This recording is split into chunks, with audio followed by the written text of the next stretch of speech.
Welcome to Ageless by Rescu. This podcast is devoted to exploring the science of rejuvenation, uncovering the most trusted experts, the must-have products, innovations, and technology in the field of vitality, aesthetics, new beauty, and cosmetic enhancement.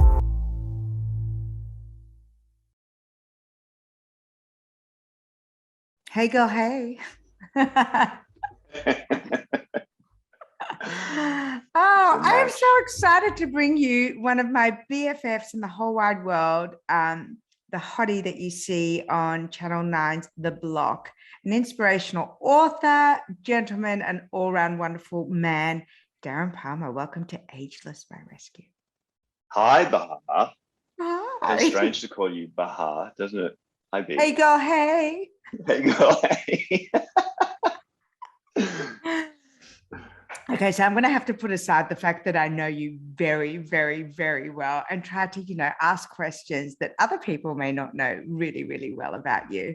But I'm excited that we get to have this conversation because I feel like these are some aspects of Darren Palmer that, your audience and the people who follow you may not know about. I think you know a lot more than I probably want people to know about. But it's that's going to be the challenge, isn't it? It's like, that thing, oh no, maybe we shouldn't talk about that. You know what? The reason I wanted to have you on the show, apart from the fact that you're hot and you're one of my best friends and that you've got a great story to tell, is that I think it's so interesting that we're now having these conversations about ageless, and they're not about product or procedures, but it's about attitude and lifestyle. And for men in particular, it's nice to have these open conversations from people who are iconic or in the media. And I'd like to unpack some of that so that we can have some of these more real conversations with real blokes. And the first thing that I would love to ask you, because I know your family, I know your dad, I know your mom, I know your sister and nephew, your husband and son. I would like you to address the culture of masculinity you grew up in and when you kind of found your own voice. Yeah, wow. I grew up in central Queensland in Gladstone, which is like Newcastle, but smaller. So industry, lots of trades, just every possible industry that you can imagine. That's where I grew up. So interior design wasn't really like one of those revenues that you interior design wasn't like one of those avenues that you kind of go down career-wise, you know what I mean? So it wasn't necessarily at that time in the 90s, my ideal environment. Because I'm gay, because I didn't want to be a tradesperson, because, I didn't kind of feel like I fit in there, I moved. And I kind of moved as I grew personally. I moved to bigger spaces, bigger places. So, I moved from Gladstone to Rockhampton to Brisbane to Sydney. I didn't even leave the country until I was 26. So, I had a very small view of myself and my capacity, and also of the possibilities of life. So masculinity didn't really come into it in any sense other than I needed to be like everyone else, to conform, to fit in, so that I felt like I was okay. And it's interesting now that idea isn't as prevalent, and it's not as prevalent for young people, full stop. It's not even as prevalent outside of big cities. We live in a bubble in big cities, but I think that idea of archetypal, heteronormative masculinity, it's not the be all and end all. Actually, it's kind of on the nose these days.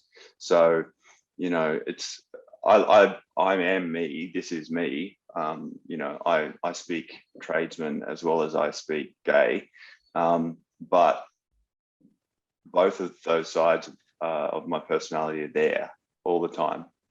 Yeah, I don't know how else to put it, B. Well, you know what's interesting is that there's this, you know, we fetishize youth in culture. And so I'm really interested to hear that you're talking about coming into your own in reverse, because, you know, if when we were young was the pinnacle of who we were, then your worst days were your youth and the days where you didn't really know who you were and coming into your own. So I love this idea that it was as you grew, you took up more space in the world and you moved to bigger places. As you grew in age, in experience, in a sense of self, you gravitated towards, you know, the career that you ultimately wanted to have, the marriage that you wanted to have, the life and the person you wanted to be. And yes, you know, you can talk trade, you can talk disco. I've painted your nails on more than one occasion. So yeah. Your daughter's done my makeup. Yes. So I love that, because I want to know at what age did you feel or begin to feel the most comfortable in your own skin? Ooh, got to be mid-30s. For real. It was really probably just before I started dating Olivier that I actually was happy to be by myself for the first time ever. And then all of a sudden I'm happy and I'm like, oh, good, I'm cool in my own space. I've got my little bachelor pad I'm going to renovate. And then I start dating Olivier, and then literally before I'd finished renovating my bachelor pad, we were married, and that was that. So, you know, I know it's a bit of a cliche that, you know, you can't love anybody until you love yourself. That is absolutely what happened with me. I started to feel good about myself and feeling good generally on my own.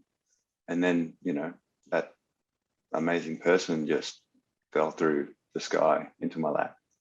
You talked about feeling good about yourself, but we've had this conversation before. You've always been handsome and you've always been admired and validated through how you look. And that is, you know, a big part of, I guess, someone's identity, how they grow up and how they're seen in the world in respect to their beauty or their sex appeal. Tell me about when you first knew you were a good-looking guy, and then did you ever have any anxiety of, is this all I'm wanted for and I have to protect this at all costs? So I, as a teenager, felt like I was the ugliest person in the world. Wow. Like, yeah. I mean, I had acne. My hair just wouldn't do what I wanted it to do. You know, I was not muscular. I was very skinny. It just didn't feel good, you know. And I remember in college, I grew my hair like down to here. And there are no photos of that because that's not something I want the world to see. But I did have long hair that's very, very curly. And I remember that, you know, I just started going out in sort of gay clubs and stuff, and I cut my hair and I cut it into like a really short George Clooney, Julius Caesar kind of cut. Yeah. And I went up to one of my best mates, like, hey, and he's like, hey. I'm like, it's me. And he went, oh, and that's kind of when I went, okay, right. So it's not that necessarily I was as unattractive as I thought. It's just that I was barking up the wrong tree because I can't read women's signals because I'm gay. I'm, you Wow. know, like I just never got it.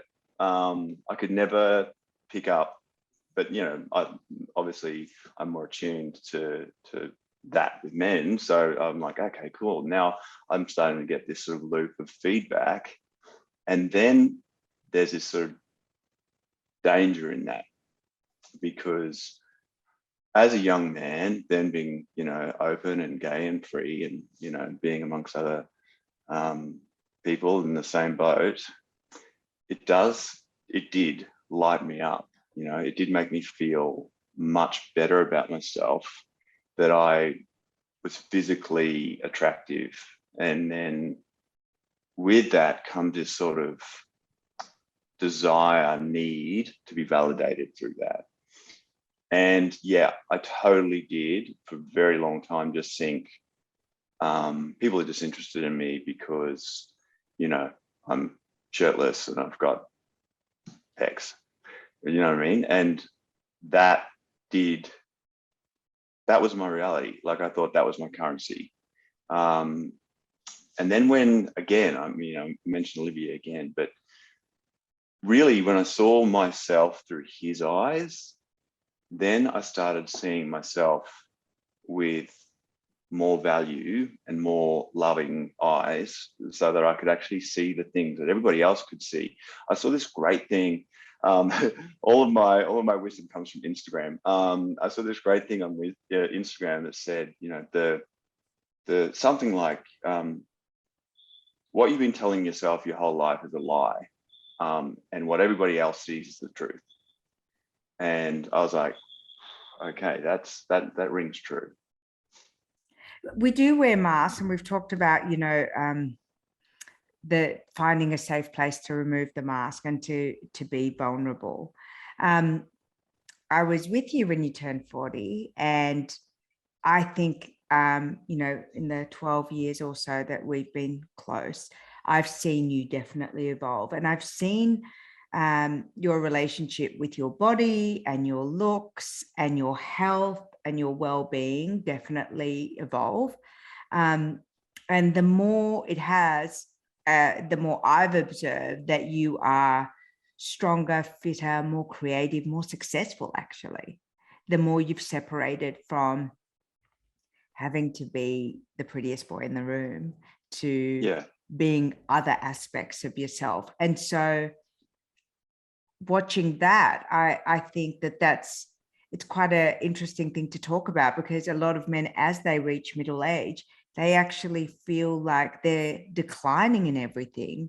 Whereas perhaps by exploring other facets of their wisdom and what is available to them, they can actually grow and be a hotter version of themselves, really, for lack of a better word. And hotness is everything. It's not just how you look. I mean, you know, as your viewers now know, you know me very, very well. So, you know, it hasn't been an easy ride. Most people don't know physically the stuff that I've had to deal with. You know, I had chronic pain for 3.5 years. You know, I've just had back surgery. That stuff, you know, kind of can weigh you down. And I think mentally and physically, if there's stuff you know, you're ticking along the back of your head, you can see it. Like it shows on your physique, it shows on your face. And then, you know, it was really when I started training to be fit and strong, then get my strength so that I could go into the surgery I've just had. Like, I've been training like that for a couple of years now, which is kind of, you know, I've been talking about it as rehabilitation training or prehabilitation training. And with that, I feel strong and I feel good and I fit my clothes well. And, you know, it's not about vanity anymore. I used to train in my 20s and 30s purely just, you know, just for the pump. But now it's so that I can be strong, so I can have a strong spine, so that I can, you know, feel fit and able, and, you know, just simple things like pat my dogs and go for a walk and not be in pain, you know. And I guess that's the thing. As you get older as a man, you have to just change your priorities. I think it's not the same. You don't have the same body as a 20-year-old or a 30-year-old. You know, I'm 44 this year. And, you know, so that's been my approach to my fitness, to my health. I eat super well. You know, we eat 5 times a day. Talk me through your eating regime, because that's changed too, right? Yeah, it did. It actually changed. It's funny. Olivier and I went to the Logies a couple of years ago, and he couldn't do up his jacket, and he has always been fit and healthy, and he couldn't do up his jacket. So he was really unhappy.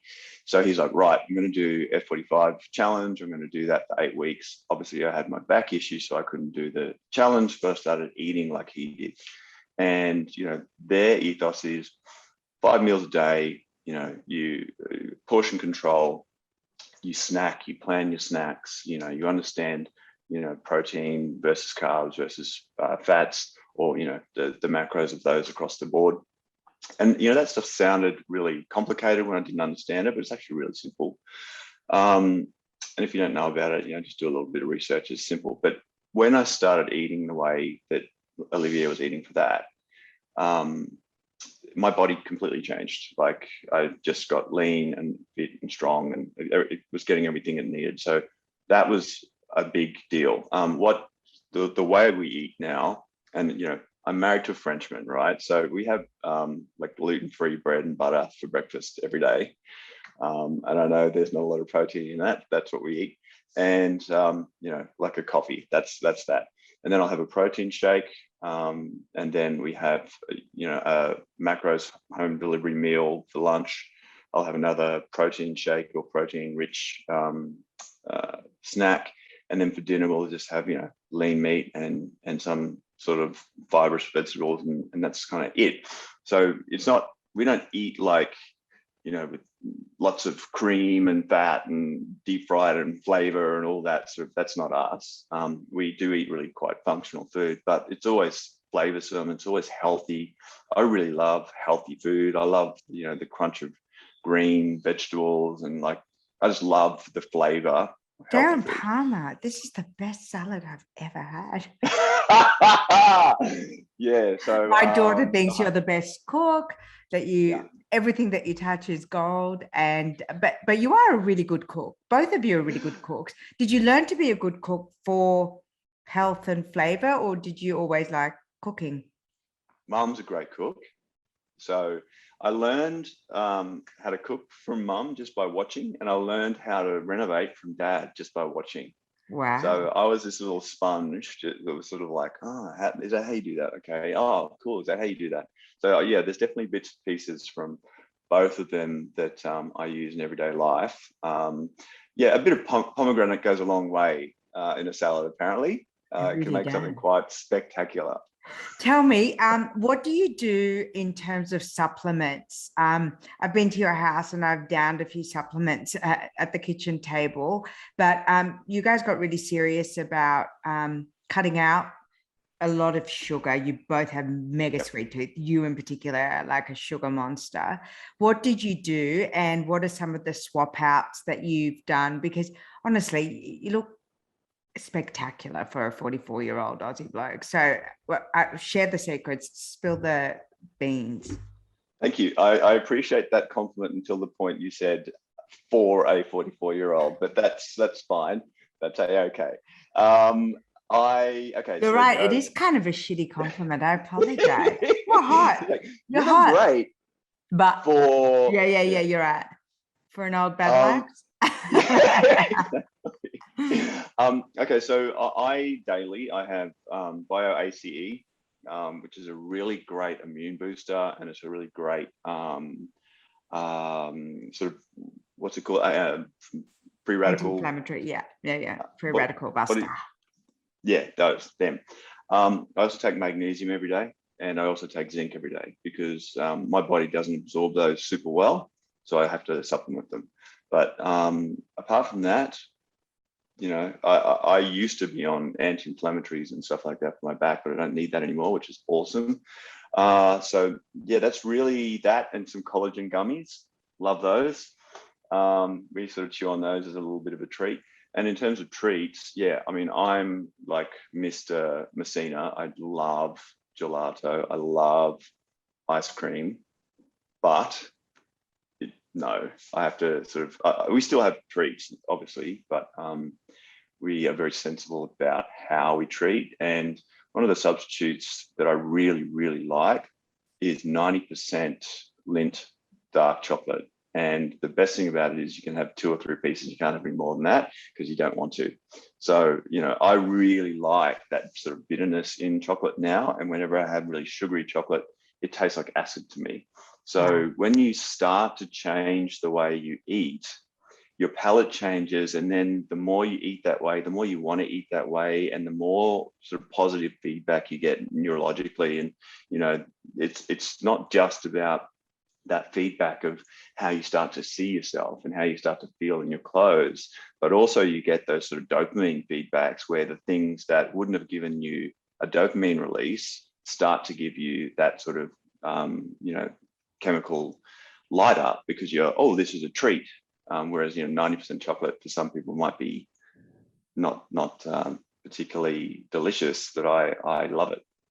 I think it's a great segue that you've just made to, my favorite topic, which is biohacking, because there's a lot of things that we can introduce into our life that can actually change our neuroplasticity, because agelessness is about your mental dexterity, your alertness, your memory, things that spark joy, things that make you feel sexy, things that make you feel young. What are some of the things that you've learned that if you reintroduce them or have them in your life can give you that, kick, that dopamine hit, the flush of joy or youth that, you wouldn't have those feelings or that energy? Without sounding like a cat poster, if I get some time alone and I can get my feet in the sand, particularly somewhere in nature, so Heims Beach is perfect for me, that makes me feel reinvigorated. I'm like alive in that environment. So that's an absolute must for me. Music, cannot do without music. I live my life to a soundtrack of all sorts of different stuff. We listen to a lot of Hamilton, the musical, in our house right now, but I also listen to all sorts of pop stuff. And, when I write, I listen to Ludovico Einaudi, like only, because I can pop that in and literally the words just come straight out. And I love to write, but I always write to Ludovico Einaudi. Which is, it blocks everything out and just fires up this part of my brain that is just on. And then, with creativity, I get that in work all the time.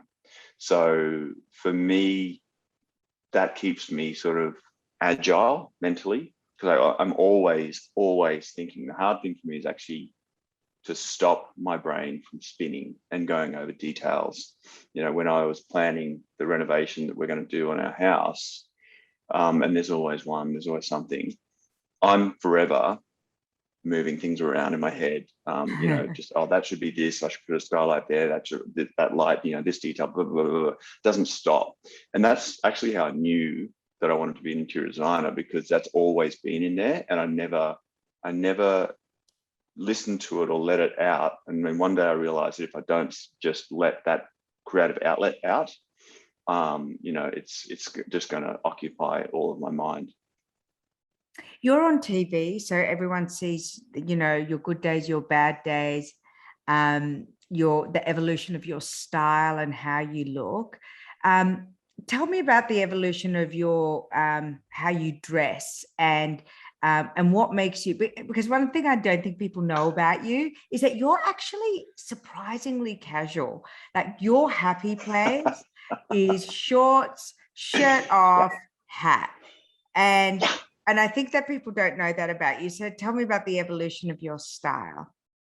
It's funny when, okay, so to backtrack, I always was the guy that was sort of more successful than I should have been at the age I was.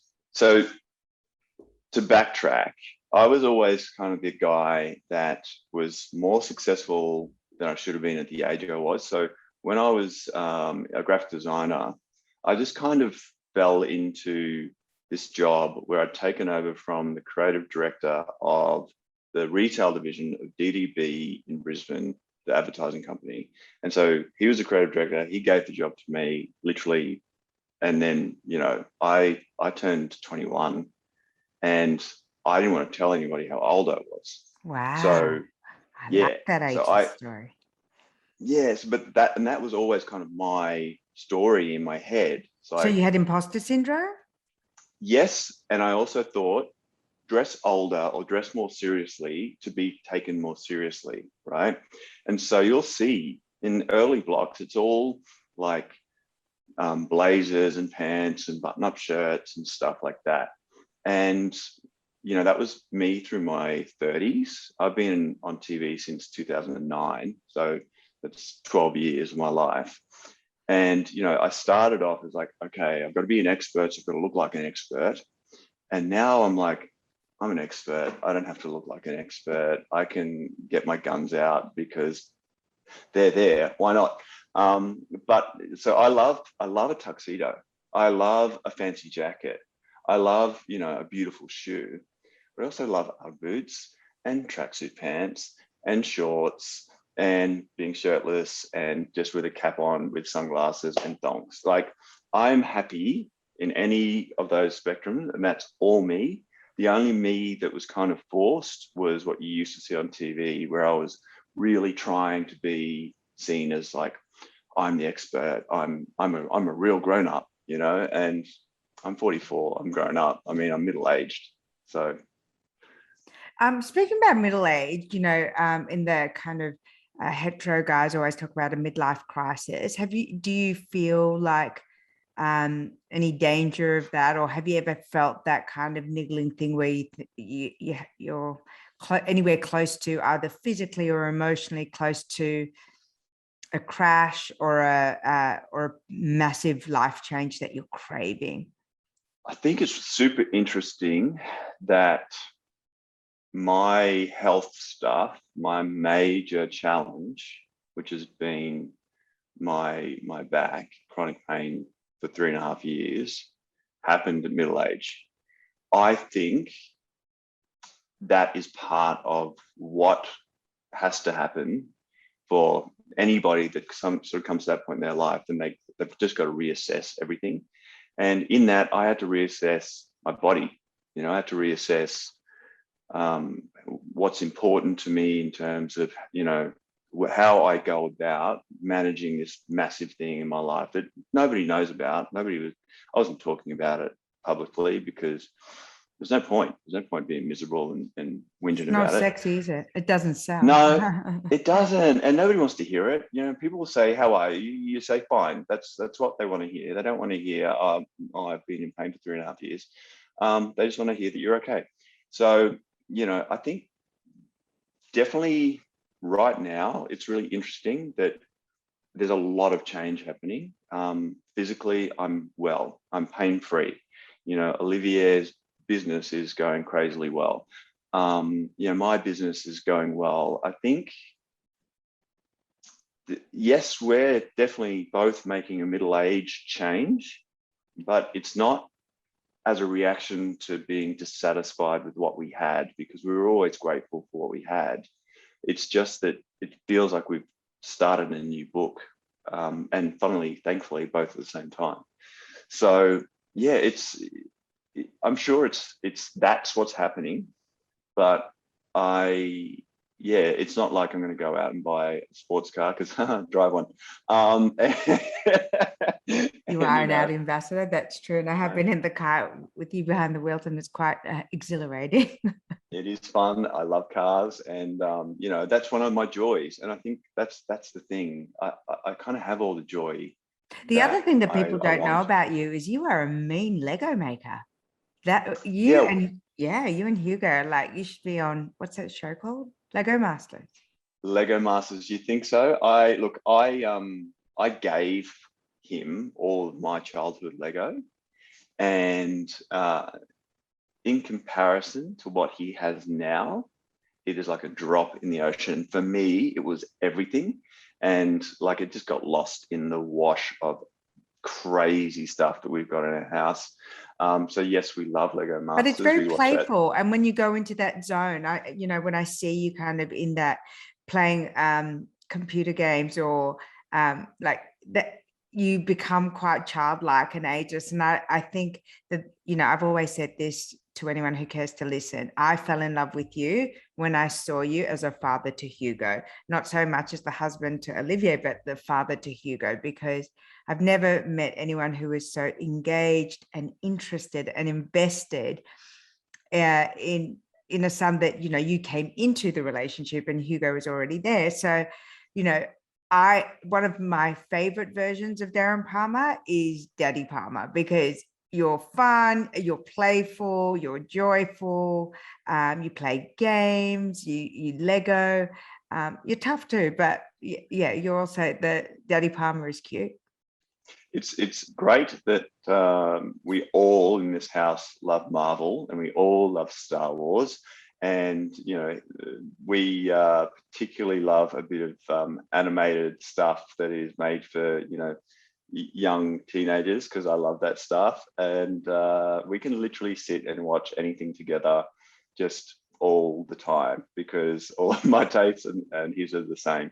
So that's awesome. I'm like a giant child, and I'm very quite happy to be that anytime I can be. I'm what I'm like with work. Like when I'm working. It does, I do tend to sort of need to get things right with work. So as a parent, it's nice just to be like, okay, let's just watch some stuff that we think is great and funny, or sci-fi or something that blows up. I mean, the big joke between me and you is, if you love it, I'll hate it. If I love it, you'll hate it. For sure. Absolutely. We don't have the same content ideas, but within our family we do.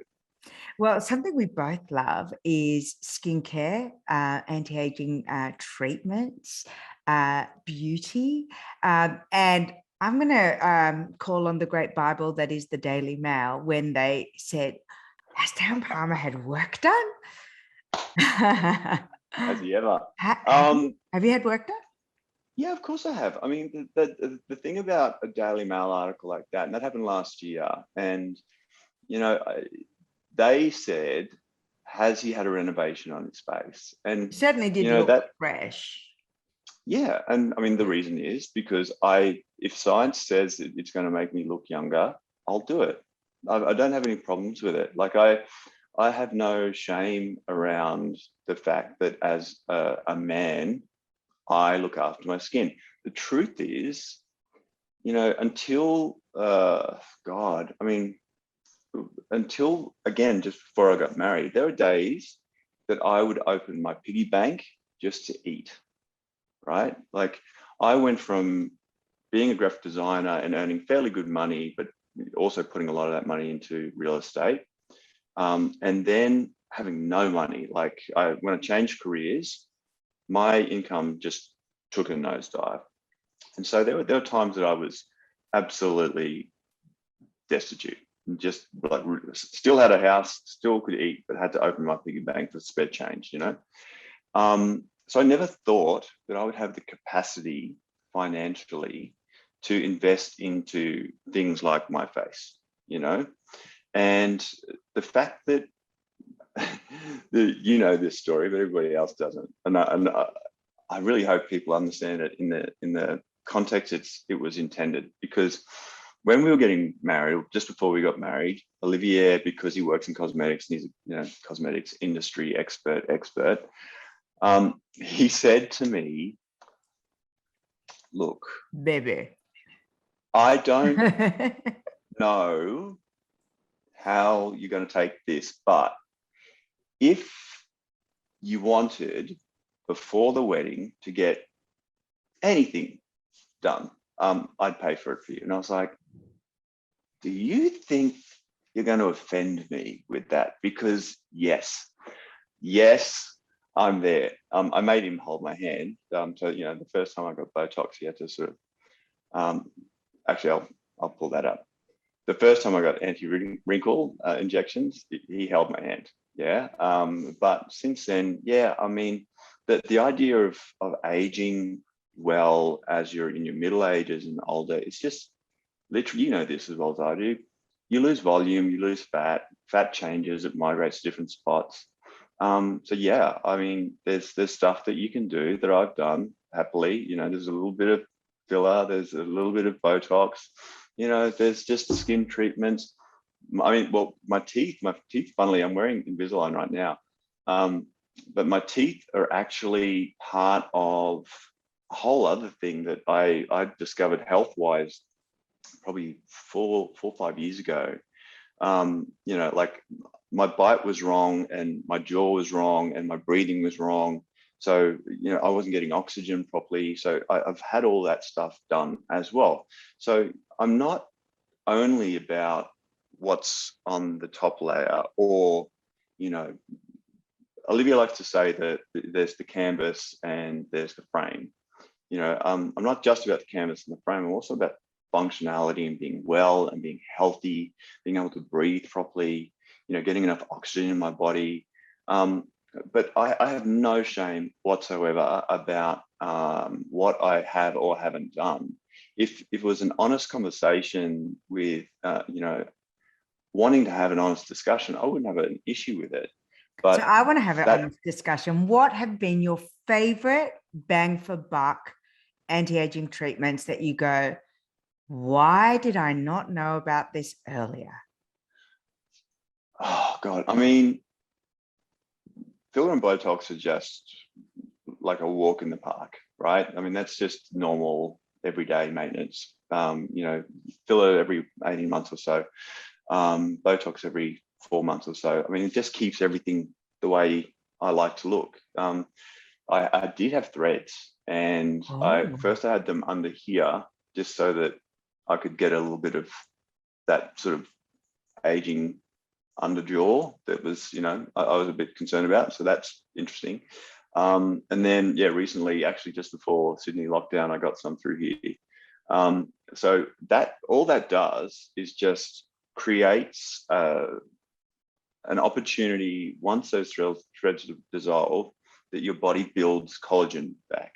So it sounds like it's a big, scary thing, but really it's just promoting your body to naturally repair and fill in gaps with natural collagen. That's it.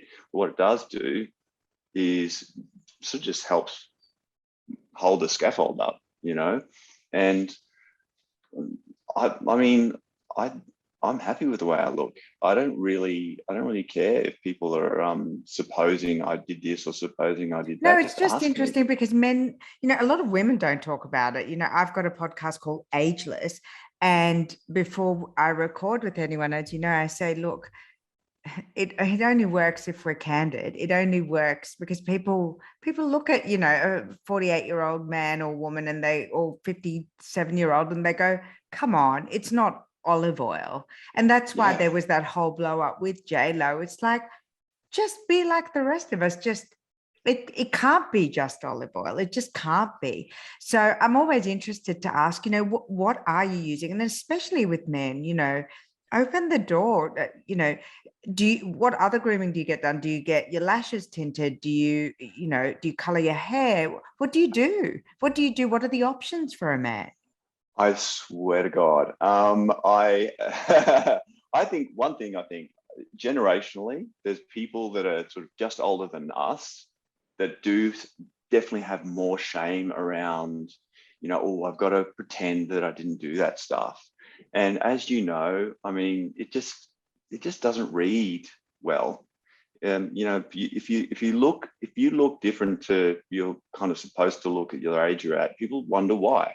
And it's because you're doing something that everybody else isn't doing. And if you're just saying it's olive oil, and then how does that make anybody feel that's That's just how I aging feel. naturally? Yeah. Then they're like, oh, but why don't I look like that? Well, because you haven't had filler and you haven't had Botox and you haven't had threads, because you don't do laser treatments and LED light treatments, and you don't do all those things that everybody that you think looks great, that's what they're doing. I mean, that's that. But for men, this is the cheat sheet, right? So whenever I'm filming for the blog, this is my weekly what I have to do to turn from UGG boots and tracksuits, Darren, to ready for TV, Darren. And I actually I did it to talk to you today too. So spray tan, and tan in the can, best thing ever. Just evens out the skin tone. Love it. I always feel like I'm just more even skin toned, but also just a bit more vibrant with just some color on my skin, because I don't like to be in the sun. Keeping out of the sun to the other one. SPF, or definitely just trying to limit your sun exposure, will always save your skin and save your face. I don't dye my hair on my head, but I do dye my beard because I've got two big white patches here. And beard dye is transformative for men. Like, you don't want to be, that sort of jet black raven hair with like a black beard, or that's just kind of weird look. But there are colors that match. Like, all of this is natural except for here, right? So if you match the color to your natural hair color, great. And you know what? I feel 5 years younger when I don't have these two big white patches on my beard. What else? God, I mean, I've got look. I'm wearing makeup now. I wear makeup for TV, and definitely for events. If I'm in front of people, I'll put some makeup in this corner of my eye. Some because I don't have dark eyes, but it always does make your eyes look a bit more luminous. And just a tinted powder. I mean, that's that's all a man needs. Just touch up a couple of spots, fix the inner eye, and a little bit of powder, and you're like sweet as a nut. And you don't look like you're wearing makeup, but you're looking as fresh as you can. TV makeup, on the other hand, is full on. Like, there's lots of makeup for that, but that's you have to do for TV. I have glaucoma as well, and one of the side effects of the drop that I put in is that your eyelashes grow. So these little beauties are a lovely side effect of me having something wrong with my eyes. I know, because when you do the eye lash serums, it's the same ingredient as glaucoma. Glaucoma, drops. Yeah. And what else? What other is there like a color or a beauty ritual? Do you do cold showers? Do you do sauna? Do you have like a ritual for breathing or meditation that kind of gets your energy going and can take you from blah to? I wish I meditated like I used to. I studied Vipassana meditation, and that is really fantastic for pain. Actually, you can not feel pain. It's quite amazing. But I fell out of step with that about 10 years ago. But it's a really great meditation. But it also takes an hour, and you have to do it twice a day. So it's 2 hours of every day. So for me now, meditation really is going to the gym and, being able to train, and again, train for function and train for strength and train for mobility. That's what gets me through the day, every single day, for sure. During lockdown last year, I was training with the resistance bands, and I was doing it on our balcony. Right now, it's balcony training, and it's also a little bit of sort of rehab stuff that I can do. But that is definitely the answer for me. When you're on the road and you're filming, I know that when you're filming the block, you're away pretty much every weekend. What do you do in terms of diet, and what exercises can you do? And you can share with our listeners that they can do that will kind of give you a bit of maintenance until you can go back to your normal gym or diet or whatever routine that you can do on the fly. You can definitely take resistance bands with you, but often I didn't, or I wouldn't remember to. So just doing simple things like, and again, because I've got the back issue, I had to learn a whole bunch of different ways of moving. But you can do, non-weight bearing lunges. You can do hip thrusts sitting on the floor. You can do planks. You can do side planks. You can do side plank elevation with a leg. Anything that will sort of strengthen your core, push-ups, all those simple things, they'll give you the maintenance you need if you're away for a day or two. And that's all the workout that you need. I mean, if you can jump around and stuff, then burpees and skipping rope and all that stuff is great. I'm not able to jump, but I will be soon. But that's, you know, anything that you can do where you're just sort of moving your body, you know, and sit down, stand up, like that sort of squat, a lunge, anything planking, anything core stabilizing, anything that works out like in a Pilates type manner, you can do that in a hotel room. When I'm away, I make as good a decisions as I can in terms of diet. Sometimes, so, you know, if it's a Saturday night and I'm in a hotel room, it kind of is the naughty night. And so I'll order, you know, something delicious with a dessert. But otherwise, I'm not rigid with the way I eat. We have lots of flexibility in it, but I know what's good, and I know what makes me feel good, and I know when I feel best in my clothes, and I kind of like to stay within those parameters. What about drinking? I know you've made me change the way I drink as well, but tell us what you did and how that impacted your energy and vitality and how you felt and looked. Lockdown last year changed the way I drink, actually, because I mean, prior to that, you know, I would have probably one standard drink every week.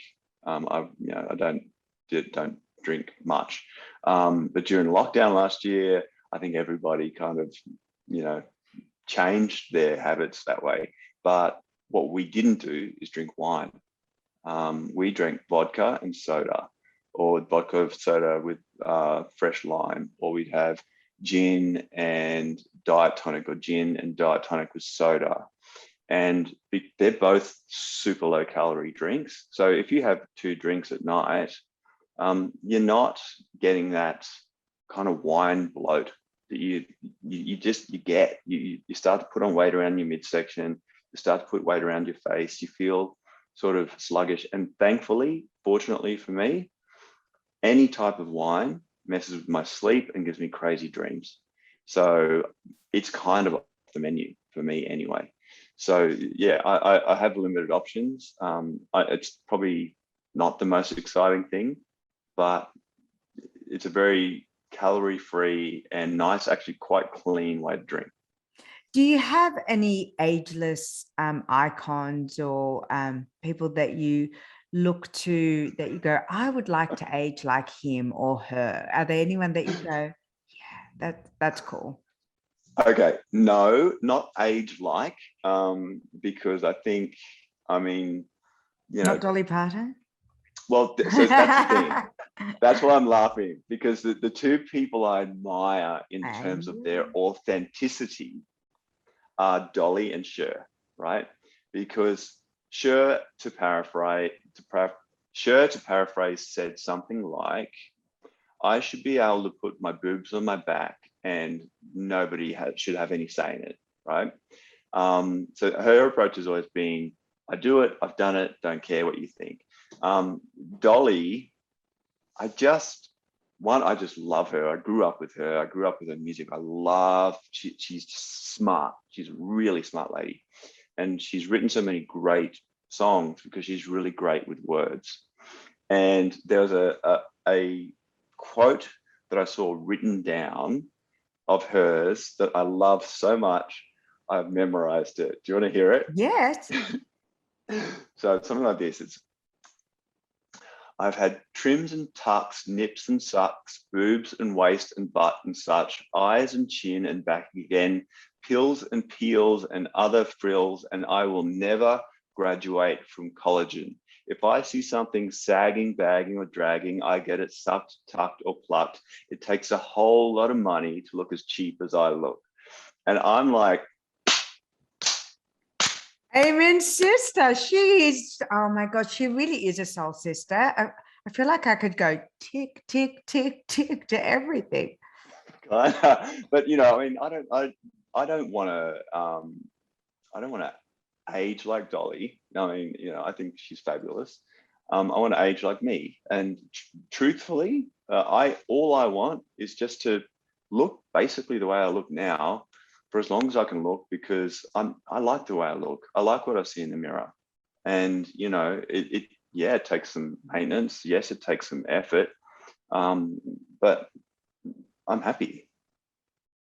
You look happy, you make other people happy. And I love to see that you're happy. When you had your back surgery, we had a Zoom a couple of days later, and I looked at you and I said, you look different, you look younger.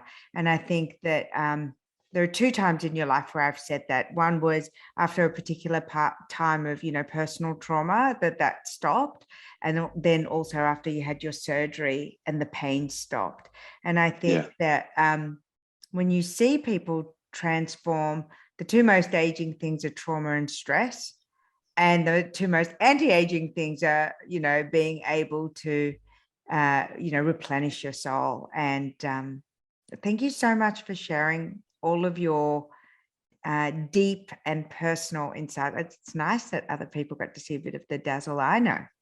It's interesting, isn't it, having a public conversation when we know each other so well. It's like, so which bits do we talk about? Which bits should we maybe keep to ourselves? I think, the nice thing is that we have seen each other through lots of ups and downs. You've seen me look good and look not so good, and be free and then be in pain and then be free again. And there's, I think right now in the place I'm at, I don't know that I could feel better than I do. So you've found a great time to speak to me about feeling ageless, because it's definitely how I feel right now. Well, thank you. I'm going to wish you a wonderful day. I'm so happy that we got to connect even in lockdown. I'm going to go. The Bondi Sands people very kindly sent me some of the mousse that you recommended I try. So I'm going to give it That's all I use today. Yeah, I know. So yeah, I'm going to get Lily to apply it to me and have a glow up, because there's nothing else to do. Excellent. Well, I did it for you, so I'll send you a photo. Excellent. Thanks, B. Bye. I hope you enjoyed this episode, and if you did, please share and rate this episode. I'd love that.